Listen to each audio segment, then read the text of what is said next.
Македонската малограѓанштина е немилосрдна кон големите таленти. Откако беа објавени низа на лажни вести за него и откако опозицијата немилосрдно го критикуваше и покрај тоа што има добиено многу меѓународни награди, особено во Русија за иновации, Драги Рашковски, секретарот во еден од секторите на владата, човекот кој на Заев му ги координираше министрите, си поднесе оставка. За ова и за многу повеќе ова утро разговарам со Бране Петрушевски, пратеник во Собранието на Македонија. Бране, ви фали ли вас еден ден подоцна Драги Рашковски? Добро утро, добро утро на слушателите на Радио Лидер. Па види, интересна најава на и почеток на емисија и можеби целово случување во ова наша држава со владата која више секојдневно продуцира скандали, афери на дневна основа по неколку, е најдобро вака иронично и хумористично, затоа што ако навистина сериозно ги коментираме случувањата, ќе навлеземе во нивниот филм кој што е се само не сериозен, нормален и нешто што е одлика на некаква способна влада. Дали конкретно ми фали Рашковски, јас нели бев првиот што ја објави за неговиот одмор во Мексико, кој што се криеше од владата, па бил тука, не бил тука, за да неколку дена подоцна. Да, јас си потврди. Го прочитав тогаш вашиот Facebook статус, пошто се јавував кај луѓе од аеродром да прашам кој е човек за кој пишува, а ти ми потврдија дека е Драги Рашковски. Но сепак ефтино било во Мексико, па на Рашковски му останале пари да купи Волво од 70.000 евра, а му останале пари за хациенда во побожие, така што навистина не знам од каде вие толку од опозицијата му се фативте на човекот. Он си штеди, оди на ефтини одмори во Мексико, со плата од некој 40-50 денари купува Волво. Успешна прича е. Значи, така успешна приказка ако гледаме дека во држава сите такви приказки треба да ги кажеме дека се успешни. За жал, еве ние како опозиција баравме и закон за поттекло на имот, се надевам дека ќе дојде на дневен ред во собрание, се надевам ќе да заживее тој закон, па да видиме како тоа може со службеничка плата некој да живее во еден таков раскош, да купува автомобил од толкави пари. Драго ми е што слушнав изјава вчера на председателката на Државната комисија за спречување на корупција дека сето тоа ќе било испитано. Меѓутоа, за да ги поврземе работите, како се навратиме малку наназад, освен на последната афера на Рашковски, кој што нели самиот условно си измислил софтвер, па самиот како генерален секретар на влада си го купил тој софтвер за МВР, за да нели МВР изјави дека воопшто не им треба таков софтвер и сега и за тоа има истрага. Тоа имаше серија на афери претходно и со набавките во МНАФ, каде што одредени делови со одредена италијанска фирма. Не ми најави дека ќе ме тужи затоа што сум објавил снимка на која се слуша како Драги Рашковски бара провизија. И дури ме влечеа по полициски станици за таа снимка да открием од кој ми ја дал и како сум ја добил. Се сеќавам, ова беше 2019 година, но она што е трагично, Петрушевски, е тоа што никој до ден денес за оваа провизија од страна на компанијата Леонардо нема одговарано. Сега ќе го прочитам соопштението на Драги Рашковски и ќе го прокоментираме подоцна наративот. Почитуван председател на владата, кога политиката, политиканството ќе станат погласни од природните науки, тогаш работната атмосфера станува непогодна за некој кој е научен во се да ја бара логиката. Токму затоа до вас го доставувам ова неотповикливо повлекување од функцијата секретар за мониторинг и поддршка на институциите при реализација на програмата на владата на Република Македонија и на стратешките проекти. Мојата улога е во оваа функција и со предходната како генерален секретар беше да му дадеме една нова динамична димензија на општествениот живот. Секретар, каков и да е, може да е обичен писар, но може да е и еден од главните двигатели. Тоа му го дава законот за влада и тоа му го овозможува деловникот за работа на владата.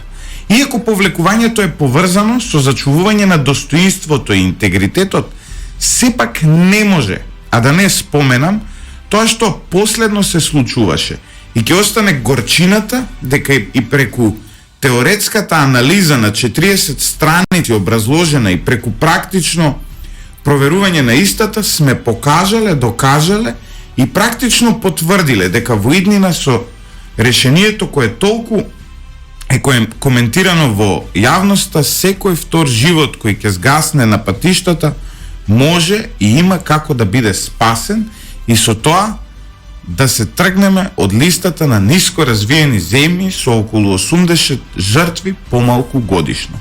Може да ја искоренеме асфалтната чума која е главна причина за смрт кај децата.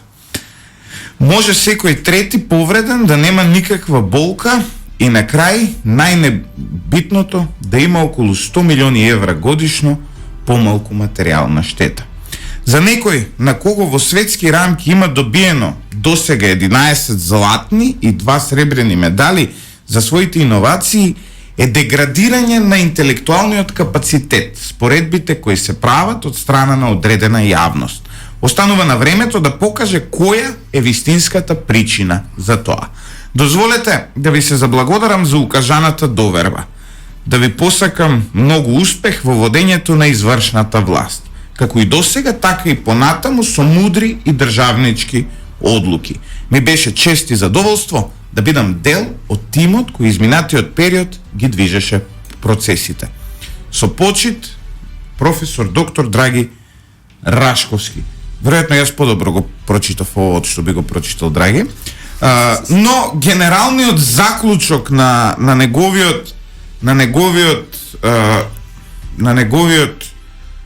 неговата оставка е дека тој ни вели и нас, и на премиерот Заев, јас сум цар и еден ден ќе жалите по мене. Па да, тоа е одлика на такви луѓе кои што претпоставувам во недостаток на себе промоција и докажување во општеството има потреба вака да коментира. Она што мене првично вака мора да кажам ми остана впечаток во ова негова оставка е тоа што Драги Рашковски најпрви не правник, тој е професор на правниот факултет, има магистрирано, докторирано. Мене 9 правно настаено. Е така, и од каде се он е човек кој што ги познава природните науки, како што навел во оставката. Значи, правото е општествена наука, не е природна наука. Драги Рашковски е македонскиот Аристотел. Човекот едноставно може да скока од правни во природни науки и сето тоа да го... И затоа... Инаку Драги Рашковски е човекот кој има уништено 6 или 7 генерации на правниот факултет, кој завршија факултет со кликање наместо со полагање. И сега имаме ние во Македонија луѓе кои се правници и политиколози, не знаат уста да отворат, иако тоа им е најважна дел во нивната професија. И тоа е делот на образованието, кој што со такви кадри е дојдено до ова ниво до кое што сме дојдени.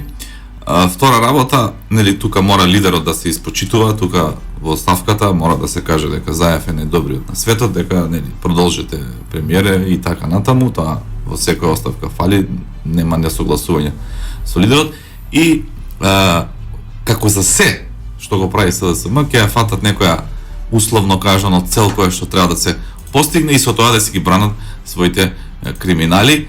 И сега он како секретар во влада наместо МВР да распише тендер, ако еве и да е така, еве и да има некој софтвер кој што он го осмислил, го патентирал и да е така добар софтверот и се како што напишал, еве да земеме дека тоа вистина, дека на вистина Драги Рашковски е македонскиот Аристотел. Еве да го земеме и тоа. И Питагора и Архимед и Елон Маск заедно.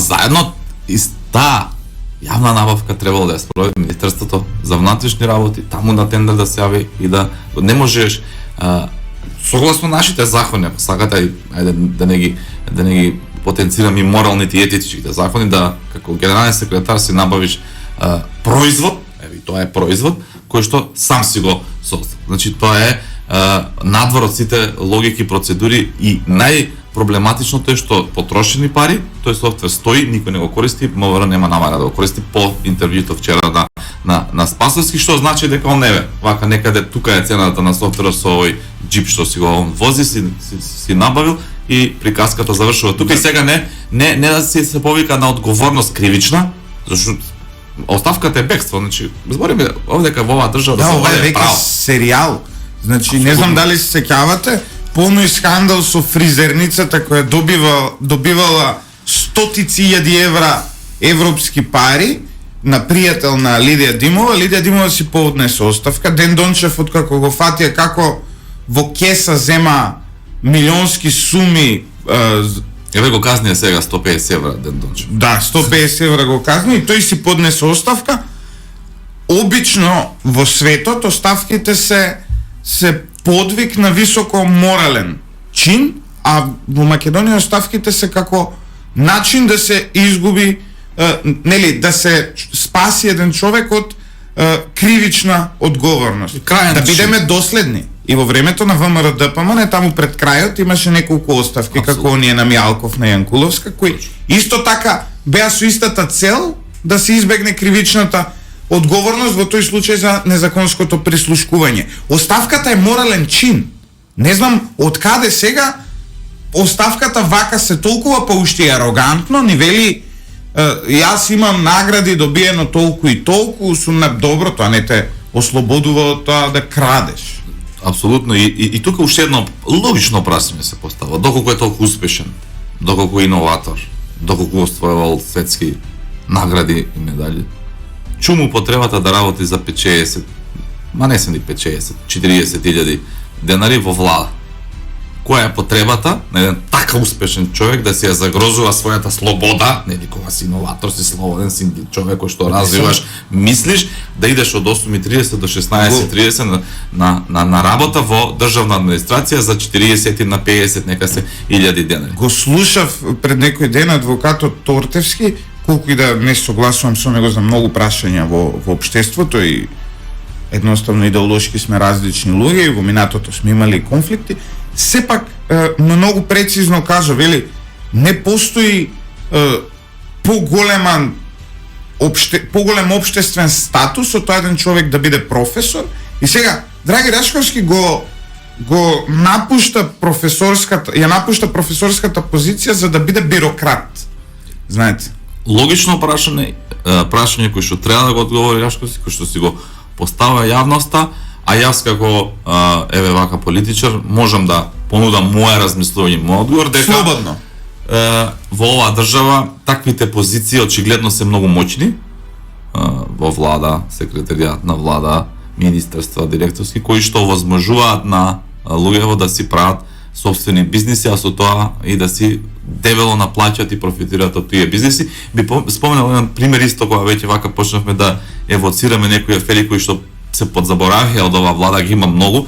Така беше страшен случај со вице-премиерот Андјушев, кога за неколку дена, месец дена само си овозможи увоз на батерии што му беа потребни за неговата фирма, која што единствена пак увезува такви батерии во Македонија, си увезе закон сменија, си ги увезе без царина, без давачки, си заврши работа човеков и ја напушти владава, си се амнестира, нели? И по истиот принцип се спаси и Андјушев.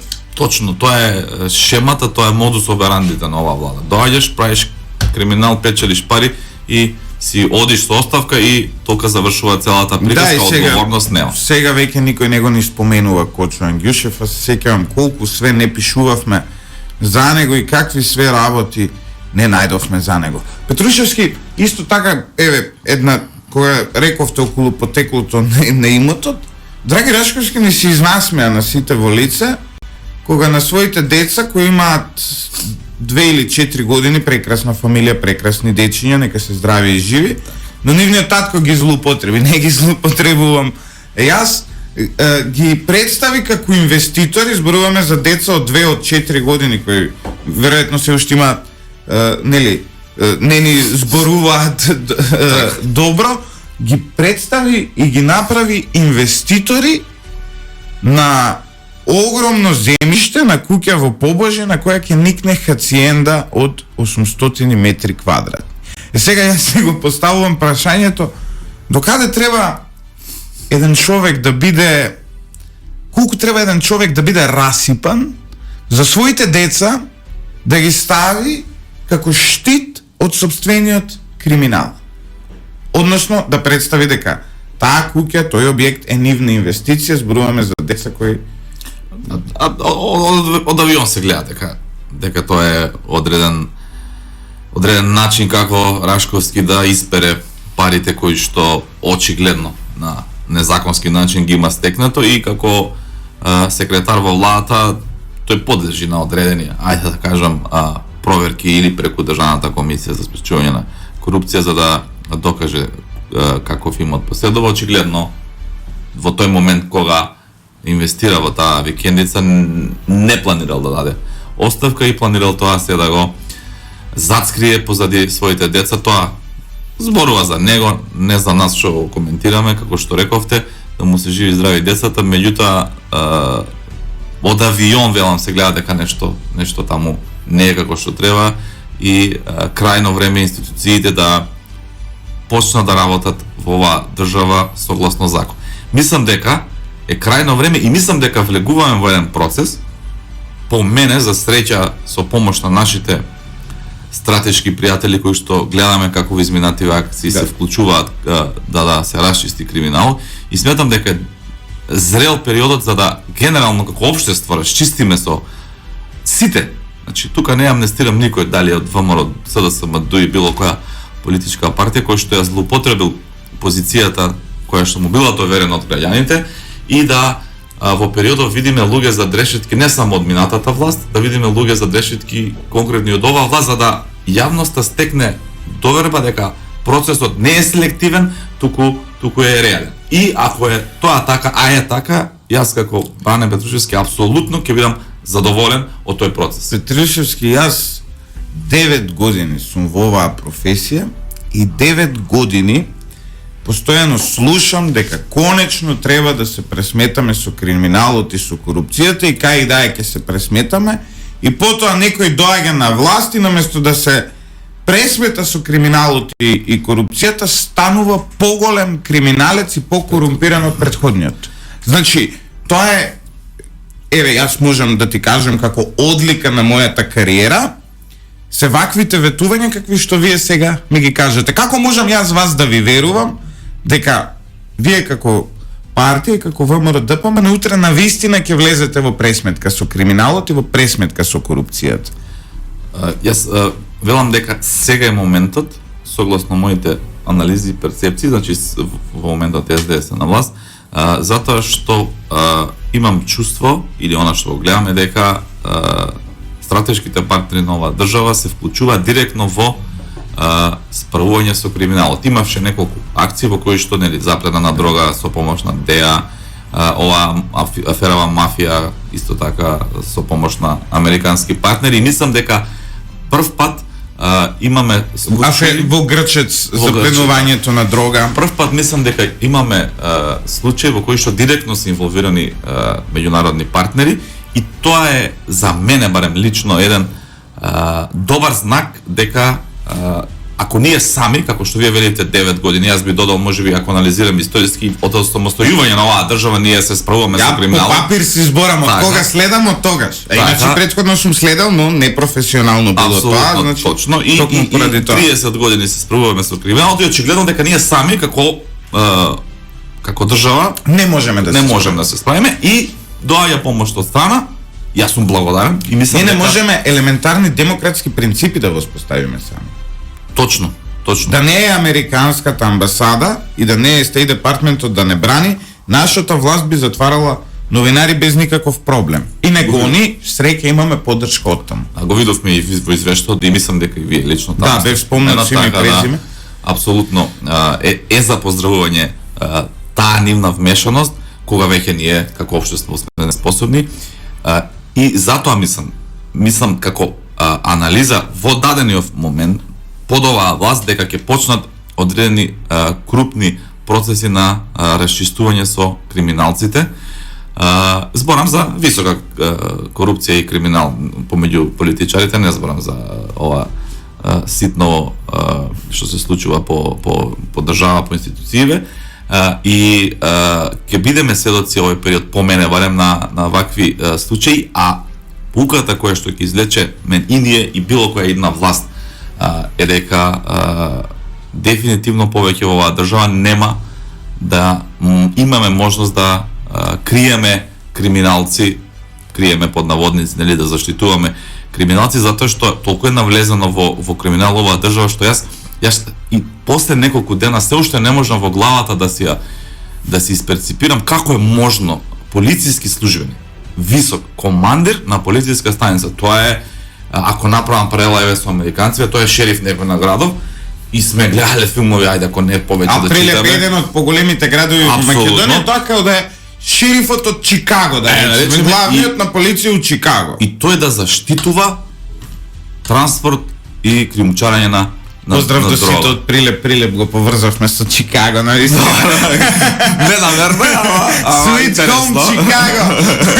Sweet Home Прилеп. Sweet Home Прилеп, да. Така да, меѓутоа стварно е пресериозно да полициски началник тоа го прави, заштитува дрога, вие замислете се, тоа него ниту ќе го обстопи да сообраќајна полиција, ниту било која друга полиција, тоа друго што мене вака лично исто не можам да се го испринципирам, а не се истражува. Ако е фатен еднаш, колку пати претходно и колку дрога претходно било тоа? Најмалку 3 пати неделно, но тука треба да направиме сега токму претходно тоа што го спомнавте, дека е потребно во нашата земја да се направи закон за потекло на имоти. Точно. Јас имам Toyota Corolla и мало станче и можам се да докажам од каде ми е купено, со колку пари и како. Се утре да ми дојдат мене, да ми бараат потекло на имоти, ако не работам како државен службеник и никогаш не сум земал пари од државата, да дојдат да ми проверат до секој денар што ќе го побарат, не знам, часовник што го носам, кола која ја возам, стан кој го имам, за се можам да докажам од каде ми се парите. Тока е. Дури имам и вишок кој не знам како сум ги потрошил, веројатно. Она што загрижува во целата оваа ситуација е дека во Македонија постојат командири и полициски службеници кои поседуваат викендици по Грција, кои поседуваат автомобили од стотици илјади евра. Страшно. Кои поседуваат милионери. Зборуваме ние за за инспектори. Еден инспектор може би треба да има и повисока плата од што имаат сега, не знам колку земаат, 40 на 45.000 денари, треба може би да имаат 1500 евра плата, он е на повисока позиција, но и со 1500 евра плата он не може да си го дозволи тоа. Сакам да ви кажам дека проблемот кај нас е токму тоа. Никој никогаш не истражил потекло на имот. И сега, пред да продолжите, ќе ви кажам еден пример. Судија од Њујорк беше осуден затоа што кога му правеле проверка за потекло на имот, не можел да докаже од каде заработил пари за да купи некој Rolex од 70.000 евра часовник. И му направиле пресметка, еве колку имаш прилив, еве колку имаш одлив, од кај ти е саатов. И не можел да докаже од каде, кривично одговараше човекот, 2 години затвор беше. И затоа Америка е држава каква што е, а ние сме држава за жал каква што сме. Имаше пред некој ден во нашите медиуми едно видео од еден исто кумановски инспектор во оделот за со дрога спровоѓање, како на телефон си разговара со одреден дилер, си бара тоа што му следува или да преведам, а тоа не е случај само во Куманови, само со тој инспектор, тоа е генерална слика во Македонија. Инспекторите, настрана честните и секоја чест за нив, си имаат поделено дилерите по општините, тие дилери им плаќаат месечен надомест, рекет, како и да го кажам, за да не бидат апсени, за да бидат заштитени и така и на најниско ниво си функционира, затоа што вие ако имате командири кои што 800.000 дрога по 3 пати неделно, како што велите, дистрибуира, шверцува, и нормално и тие негови што му се, да кажам, под него во хиерархијата, да си фатат дел од колачот и да си работат. И така е во сите институции, Значи, јас Не се можеме да чудев- очекуваме стопанска комора на дилери да се отвори. Па, очигледно ќе може Да, во тој да правец. станат ли, да креираат политика луѓето веќе кога имаат така распространет бизнис И зошто ние да не? и затоа е неопходно да спроведеме како држава еден процес на проверка на имот на сите. Зборам сега, ајде да почнеме од највисоките функционери, па да се спушти тоа по хиерархија на целата наша администрација, затоа што има многу корупција во самата администрација, настрана зборам секоја чест за честните, меѓутоа и ние и денеска јас на една емисија со пратеникот Дарко Каевски го повикав затоа што постои можности денеска и го повикав, ајде, пошто ете на 30 на години да располага со толков имот како што располага во имотниот лист што му е наведен, го повикав да отидеме до управата за јавни приходи затоа што постои можност и денеска на барање управата за јавни приходи да испита дали согласно приходите кои што сте ги имале во вашиот работен век и она што е како трошок кореспондира едно со друго, односно дали легално сте го стекнале имотот или не, така што тоа што Ви треба... прифати? Па на емисија прифати, меѓутоа до ден денеска немаме отидено, јас стојам на располагање и можам да докажам се што поседувам, не поседувам многу освен на автомобил и стан под кредит, така да тоа е Уште не ви е лесно платен? докажано. Не, на Децата кредит. ваши немаат хациенда, изградено едно дете имате. Едно дете, да. А, чекам години, меѓутоа нема. Се работи Хациенда за уште. неуспешно дете. За разлика од деца на Рашковски, дефинитивно Да, треба кажи му, тато, во види кој какви правец. таленти постојат во нашата земја, ти не можеш една хациенда да изградиш. Не едно станче барем да купеше, да не мора хациенда, меѓутоа ништото. Така да, а од друга страна имаме сериозни личности на функции кои што на многу млади години имаат имоти кои што човек во цел работен век не може да ги стекне. Збориме со тие приходи кои што ги имаме ви како конкретно Каевски како директор на агенција за млади спорти, сега како Не, ама пратеник Каевски платата е има- околу 1000 евра, не може да биде повеќе од тоа. Значи лесно пресметливо.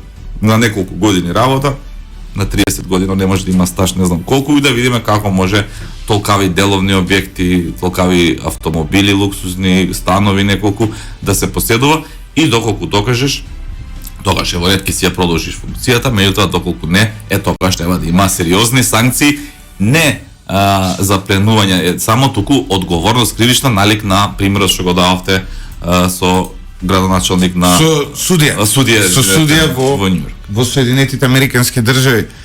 Петрушевски, вие сте од Куманово, вчера вас ви сограѓани на еден од повисоките функционери на оваа власт, господинот Оливер Спасовски. Вчера имаше едно интересно интервју во Само вистина, која обично е дебатерска емисија, но тој беше сам. Добро, не се мешам во уредувачката политика на Канал 5 телевизија, тоа си е нивен проблем.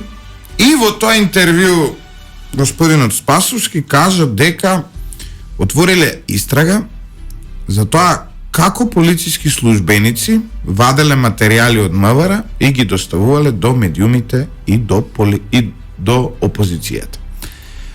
Во ред, но прашањето е како може да се води кривична постапка за криминал, за некој што изнел информација, ако се знае дека најголем дел од тие објавени информации се криминали.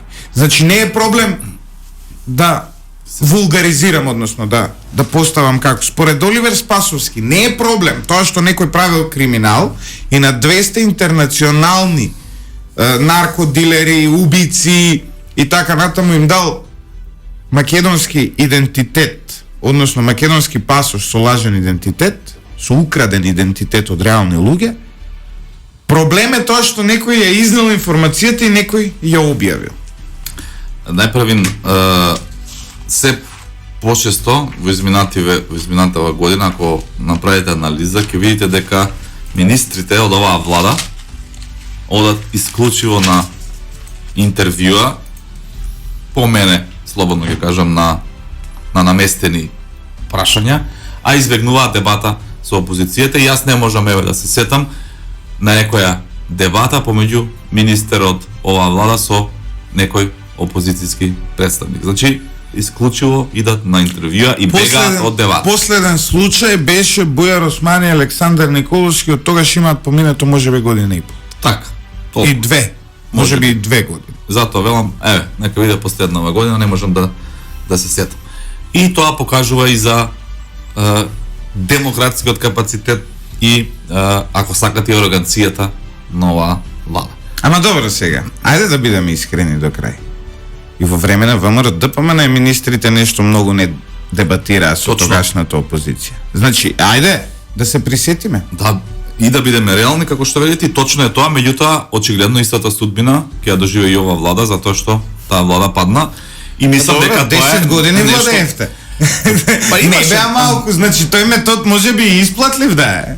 Можеби да е исплатлив, јас мислам дека не, и мислам дека не треба да биде, и мислам дека како државен функционер, пред све министер, мора да е отчетен и пред јавноста и пред опозицијата и да биде спремен да слуша критика, да прифати критика и тоа да биде еден коректив во неговото функционирање.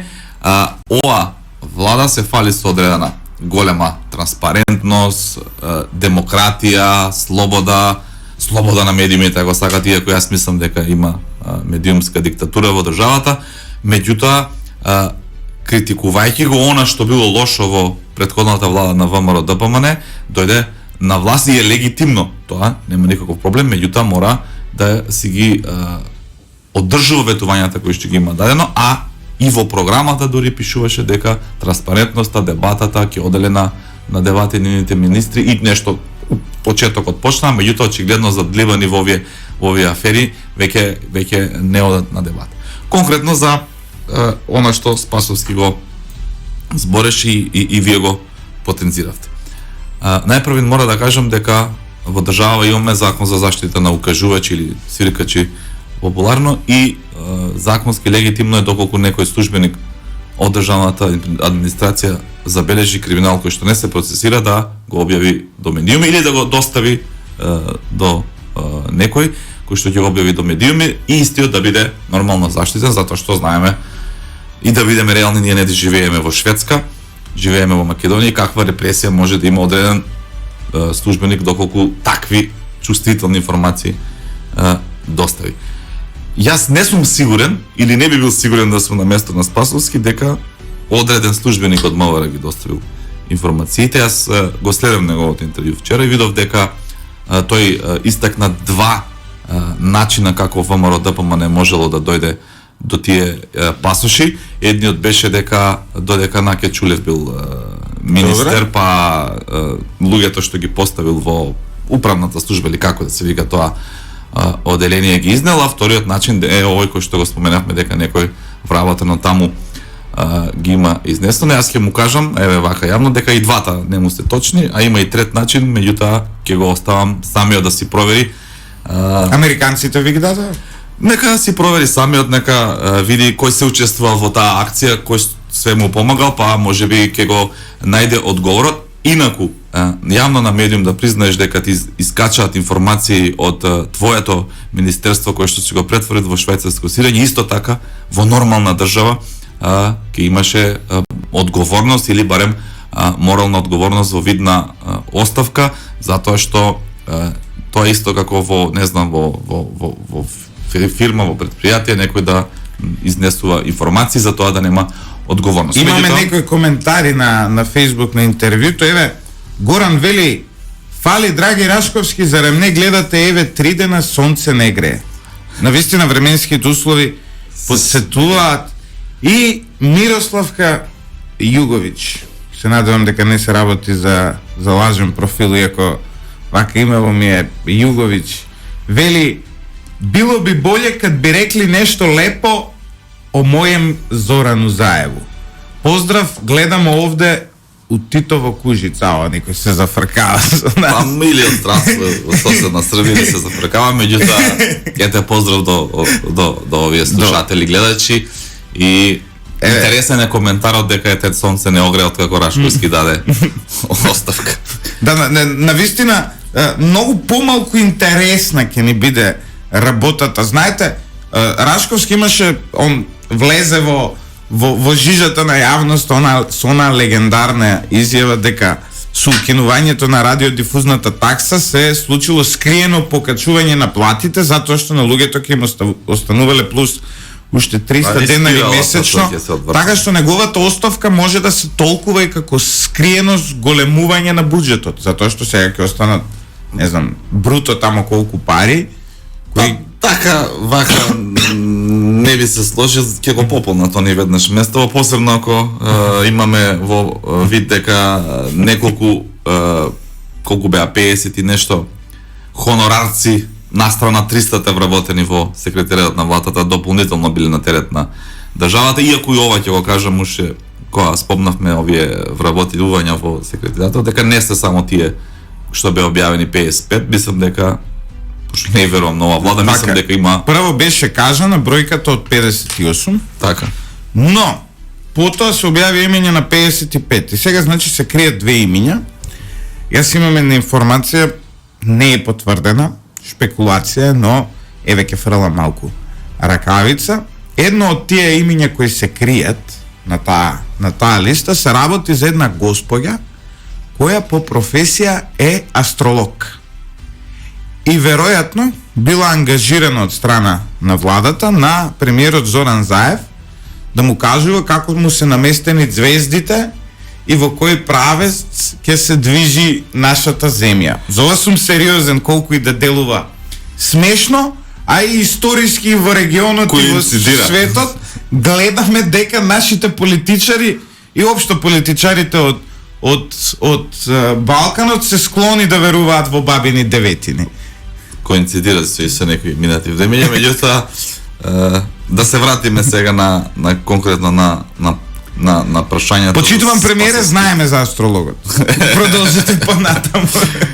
Сега, како што кажав, го гледав интервјута на Спасовски, јас па ќе му кажам дека тој веќе нема морален кредибилитет да биде министер за внатрешни работи после сите овие афери што му се случи од Грчец, од апсење на началник, од оваа страшна мега афера со издавање на пасоши. Меѓутоа Спасовски во целот интервју прво пола саат збореше за неговите успеси во, не знам, колку помалку сообраќајни несреќи имало 2020 и 2021. Пола година бевме у карантин. Апсолутно. Како може да направиме сообраќајка кога у карантин сме? Тоа е недостатокот на дебата и опозицијски представник кој што ќе го соочи со ваквите факти. А чекајте, тоа не го чув овој дел, тоа го прикажа како успех на владата? Апсолутно, и со слайдови одштампани на хартија го прикажа како негов успех, како помалку сообраќајни несреќи имало во Република Македонија, откако се вратил, збориме, на истото министерство кој што он го руководи, не знам, како технички министер веќе 5-6 години, меѓутоа немаше кој да го спротистави со реалните аргументи дека сме во политички час. Вие сте од Куманово, во Куманово почитуване Оливер Спасовски? Па сега почитуван, може би во кругот на луѓето кои што имаат и такаква сериозна имотно финансиска корист од тоа што Оливер Спасовски е премиер, меѓутоа во онака пошироката јавност апсолутно не. Еве вие како опозиционер, можете ли барем една политика на владата да пофалите? Дајте им шанса. Кажете еве ова им е добро. Не ви текнува ништо што да пофалите? Па не може да ни текне ти од сабајле едно зборот, попладне друго, вечер трети, не може човек више да знае која има пред политика за да им даде поддршка, затоа што нели не убедува пописот е сигурен, па не е сигурен, па го одложија и така натаму, и сега сериозно ние не можеме да најдеме нешто за кое што и да сакам не можеме муабето. И да сакам не можам конзистентно во кое што тие веруваат, се држат и генерираат политики натаму. Иначе како ВМРО ДПМН верувам следите. Тие имаат едно такво нестабилно мнозинство, не само што околу коронава, генерални несогласувања, затоа што самото мнозинство е составено од плејада на различни политички партии, идеолошки и така натаму. Или што би рекол премиерот Зоран Заев, да го цитирам, собрано е и шуто и рогато. Тоа се негови зборови. Негови зборови. Точно. И често иако нема за некој од тие луѓе вака интимно и мислам дека тие зборови одговараат. Да. Па може би така. Некои се квалитетни мора да кажам дека има таму луѓе кои што имаат квалитет, меѓутоа се ставени во еден таков систем во кој што очигледно немаат храброст да излезат. без нас тие не можеа да усвојат буџетот на оваа држава за 2021, нема мнозинство, следејќи го интересот на граѓаните, она што треба како исплати да дојат до граѓаните, ние им го поддржавме и сите оние мерки кои што се од петиот сет, еве и денеска еве молиме, и вчера исто така молевме председателот Талјат Џафери да ги стави на дневен ред тие закони. Ова со петиот сет на мерки стана веќе индиска серија, ако се има предвид дека од февруари наваму ние разговараме за петиот сет на мерки. Од јануари. Од јануари, да. Најави владата. Во јануари земавме нели помош ние приватните компании. Така. И од јануари наваму Ништо. петиот сет. Па прво нели ве обвинуваа вас дека вие го кочите. Вие кажавте, еве ви гласаме, нема никаков проблем. Па се закачи потоа алијанса на албанците. Сега вчера се откочи работата, но пак не го ставија на дневен ред, иако компаниите се во очајно лоша состојба целиот овој период. Петрушевски, да бидеме искрени до крај. Дали петиот сет на мерки има било каква врска со стаклените нозе на власта во собрание, или сепак се работи за немање на доволно пари во буџетот со кој би им се помогнало на компаниите во оваа ковид криза? Мислам дека е второто, затоа што како опозиција им ги поддржуваме во овие закони и да немаат меѓу себе некакво мнозинство, ќе го надополниме ние, водени од интересот на граѓаните. Меѓутоа, јас мислам дека мислам дека се кријат реалните информации за состојбата во буџетот на Република Македонија. Во овој момент ние сме задолжени 80% од БДП. Тоа се формалните бројки. Јас мислам дека се тие, како што ако ви текнува една америчка институција рече дека се штелуваат бројки на заразени и починати од ковид, мислам дека приказката и овдека може да биде слична и дека пример налик на Грција пред неколку години кога имаше она грчко сценарио кога банкротира и тогаш се виде дека биле штелувани тие извештаи на буџетот. Мислам дека не е чудно ова да се случува и во Република Македонија. 2010 или 11 не, пардон, се извинувам. Пред гласањето на буџетот за 2012 година имаше во СДСМ на пресконференција во која кажа дека Македонија е пред банкрот затоа што веќе е задолжена 48% од БДП. Еве 12 односно 9 години подоцна ние имаме ситуација да сме задолжени 80% од БДП, а не сме банкротирали. А истата таа политичка партија која тогаш велеше кај и да е ќе банкротираме, сега сето тоа го прави. Апсолутно, во секоја поле тие лошите политики од минатото ги имаат усовршено на едно повисоко ниво. Јас имам еви состојба со државниот и јавниот долг. Значи, да го земеме јавниот долг. Во 2016 година, кога тоа завршува последната година од претходната влада и доаѓа СДСМ на власт, тие наследуваат долг од 4 милиарди 711 милиони евра, за да на крајот на 2020 година го зголема тој долг до 6 милиарди и 572 милиони евра. И доколку се анализира 11 години владење на ВМРО ДПМН, зголемувањето на долгот е помало од само овие 4 години владење на СДСМ. А што се задолжувале ненормално, нешто што крокодилски слози ронеа и го критикува во претходната влада на ВМРО ДПМН, парите кај се. ВМРО ДПМН, која беше на власт, можеме да видиме објекти, дали се добри или не се добри, дали фасадите се добри, стиропор биле ирелевантно. Да. Се гледаат објекти, патишта, автопатишта, тоа е видливо. Еве ги парите. Сега имаме поголема сума на задолжување. Шајка не се кова во држава. Гали и града. Шајка не се закова во држава, а поголемо апсолутно задолжување имаме. Парите ги нема. Се правдаат со ковид пандемијата.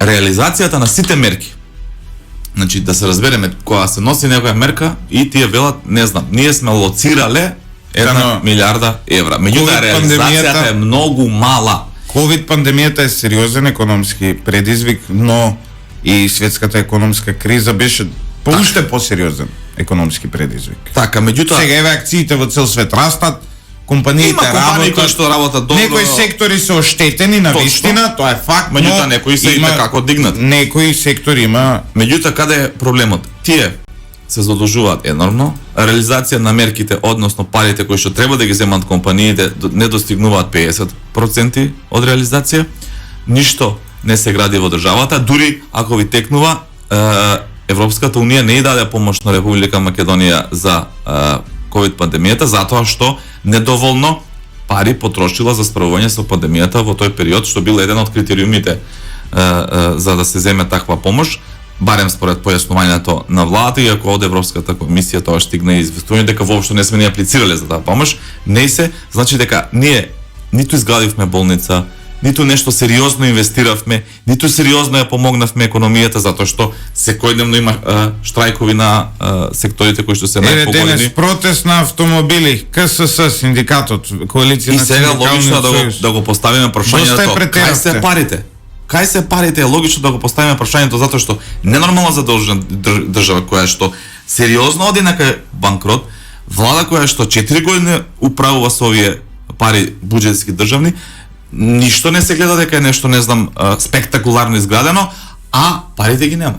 Го ме подсетувате на оној српски пратеник, познат легенда на српската политичка сцена, Ненад Чанак, кој вика: јас ги прашувам каде се парите, тие мене свињо дебела, криминалец, ваков таков. Добро, окей, во право сте, ама кај се парите? Ама ти си странски платеник, странски непријател, во ред, во право сте, кажете ми кај се парите. Најтешкото прашање кое во Македонија можеме да си го поставиме во изминатите години е каде се парите. Ја можам да ви кажам каде се парите. Парите се во џебовите на оние функционери, политичари, кои што даваат оставки. Кои што даваат оставки. И све се такви кои што даваат оставки. Еве, например, од времето на ВМРО ДПМН парите се кај Сашо Мијалков, кој со 1000 евра плата изгради хотел во центарот на Скопје, веројатно знае да штеди. Исто така парите се кај Драги Рашковски, парите се кај Ден Дончев, парите во голема мера се и кај Кочо Ангјушев, па и кај Заев кој што беше аболициран за сериозен криминал. Да, сега последно е тоа дека фамилијата на Заеви се труди да го преземе Реплек, затоа што оваа фармацевтска компанија е единствена во Македонија која има дозвола да произведува масло од канабис. И сакаат тие да бидат тие кои ќе преземат тоа, се прави некаков насилен упад во Реплек. Сега ја не би го бранел Туџаров далеку од сето тоа, ниту пак ме платил за тоа, ниту пак може да ме плати за тоа, но сепак очигледно е дека се трудат Заеви да го преземат Реплек, со што практично ќе контролираат 100% од бизнисот со марихуана во Македонија, барем оние легални 100%. Да, и тука се поставува прашањето, затоа што знаеме дека семејството Заев, ајде Трајче Заев и кои стојат позади лиценците кои што ги има, формално ги имаат и ги посетуваат, да произведуваат марихуана за медицински цели. Посебно откако беа уапсени командирот на полициска станица истовремено со неформално или формално, не е веќе ни битно, обезбедување и возач на Трајче Заев, да се покрене истрага од каде е таа марихуана, или во обратна насока што прави со марихуаната кој што тие ја произведуваат, ако не прават масло од канабис, каде овие години завршува таа марихуана? На улиците.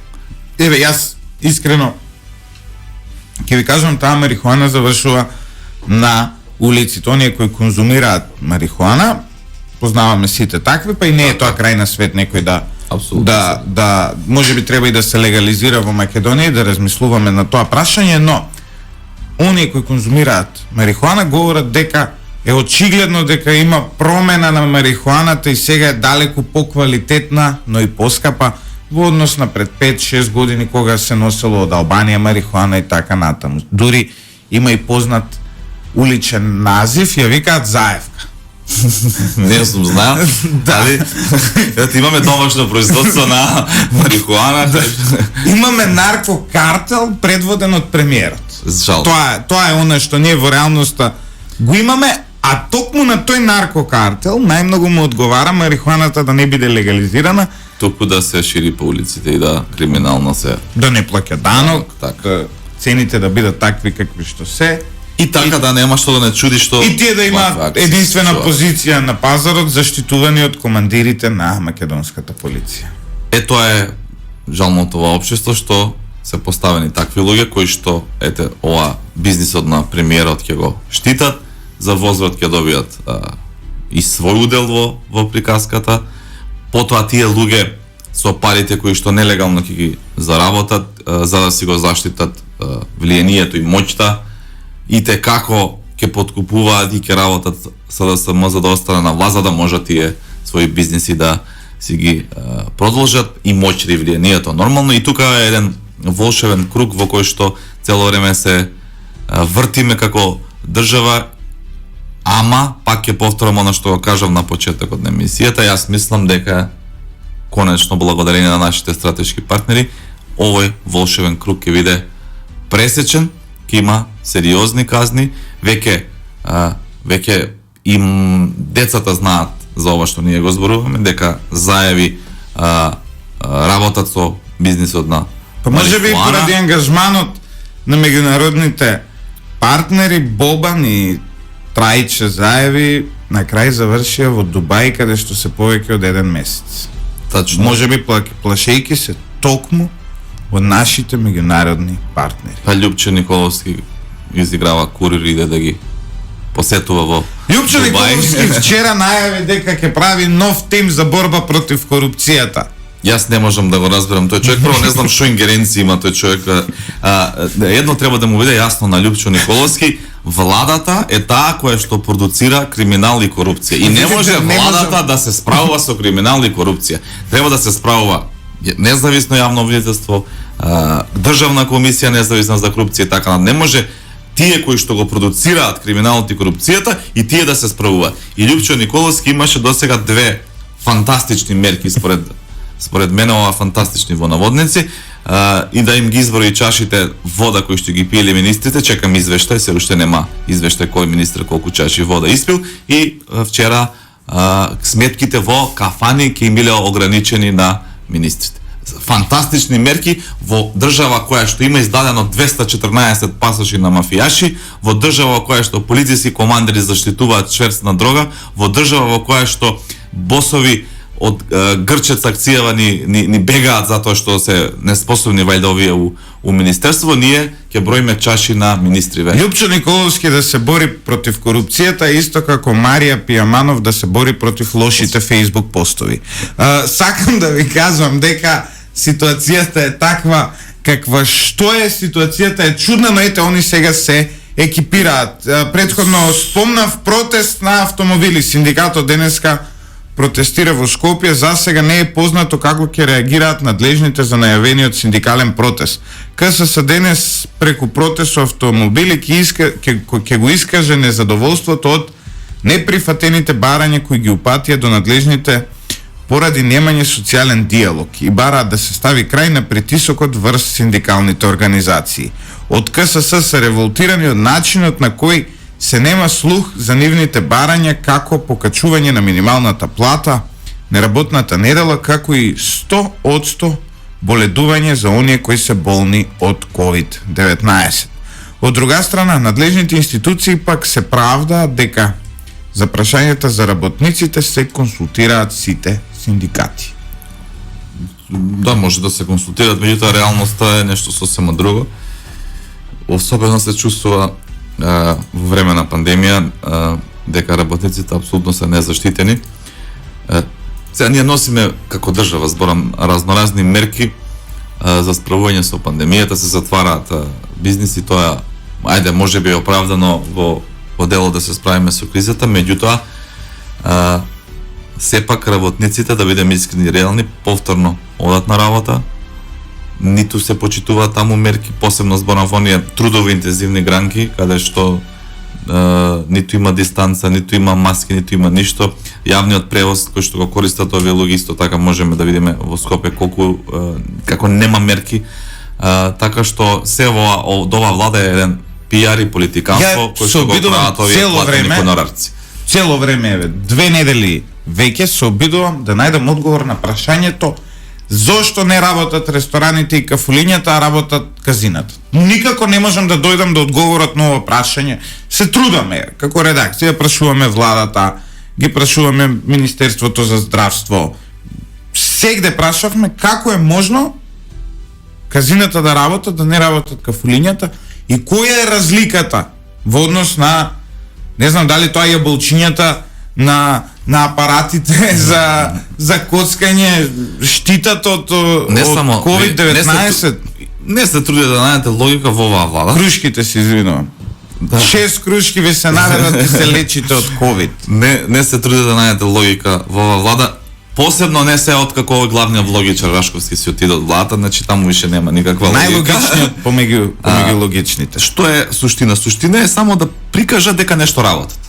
И најлесно име, ајде вака ќе ги затвориме рестораниве и тоа е вака ќе си направат през дека ете нешто презеле, мерки и толку. Иначе не само казината што работат. Еве, нема мерки ниту во моловите и овие големи маркети.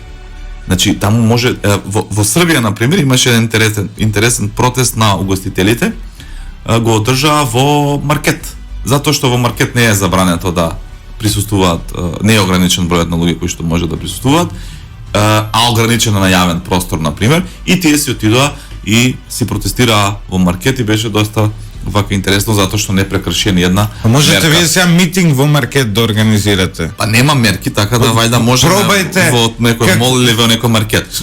Исто јас не можам да најдам. Ке мене жито доле, така е малечко, дури ќе се прикаже колку знае колку луѓе дошле со камери.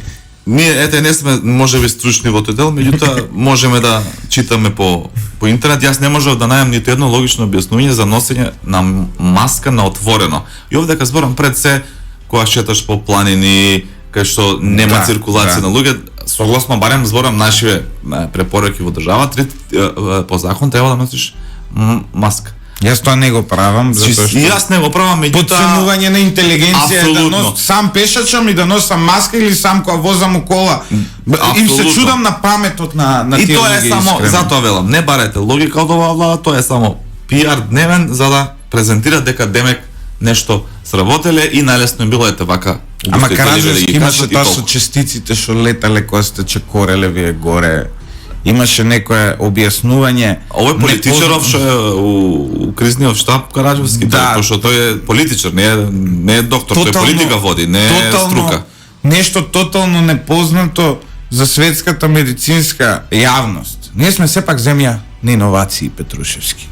Кај нас и Караджовски иноватор, исто како и Драги Рашковски кои се замина, но имаме и други иноватори. Ние продуцираме иновации на мозоци кои едноставно ќе смислат се само за да оправдаат нешто, но нема да создадат и нема да креираат ништо. Тоа е трагедијата на нашата земја. И вие сте сега опозиција, можеби утре ќе бидете власт, независно од сето тоа. Но запрашајте се дали можеби и вие како партија и како систем одите во истиот правец. И ова е како граѓани, не како новинар ви го кажувам, и обидете се што е можно повеќе да ги анулирате овие работи. Нерационалност постои сегде, но работата е колку ќе искорените и колку ќе ставите блокажа. За Мичковски вела дека е многу пожесток од како излезе од болница со COVID. Па така, слушнав ја такви коментари дека е пожесток и поагресивен, можеби е така, не знам јас, бидејќи нели често комуницираме, не можам да ја најдам разликата, меѓутоа ако е така, добро е, и мислам дека лидер на опозиција добро да е жесток и добро е жестоко да критикува. Меѓутоа би го поврзал на со рационалноста, затоа што сепак Мицковски е машински инженер, професор на машински факултет и обично инженериве се така порационални затоа што природата на нивната работа е така, да се надеваме дека До нема ниту една иновација за разлика од Драги Рашковски. И не треба да има Драги такви Рашковски иновации. е правник, но има иновации. Христијан Мицковски од технички дел нема иновации, но си предава, нели? Вела дека е добар професор во тоа што го, но нема создадено никоја иновација па да ја продаде на државата, да си земе пари за тоа. И тоа е добро си купи джипче. И тоа е добро што е така, и тоа е добро што е така. Јас се надам дека ќе има можност да ја предводи. Се надеваме дека нема да стане иноватор. И нема да стане иноватор, што ќе го рационализира ова бюрократско општество кое што веќе можеме да го кажеме дека е труло, веќе можеме со сериозност, народот цело го гледа. Значи, ние сега не може, јас и ти овдека да глумиме големи новинари и големи политичари кога сме секој ден со народот и гледаме секој ден што се случува во држава. И мене дури искрено ова ти го кажувам, веруј ми, господине Златев, дека јас дури не можам сериозно да седнам и да коментирам случувања во оваа држава, затоа што ако моето мислење дека ако сериозно ги коментирам работиве, дека сум соучесник, дека сум соучесник во се ова што се случува. Значи нема област, здравство. Се излегува, Венко ќе каже се под контрола, се како што е луѓе околу нас гледаме дека умират. Нема лекови.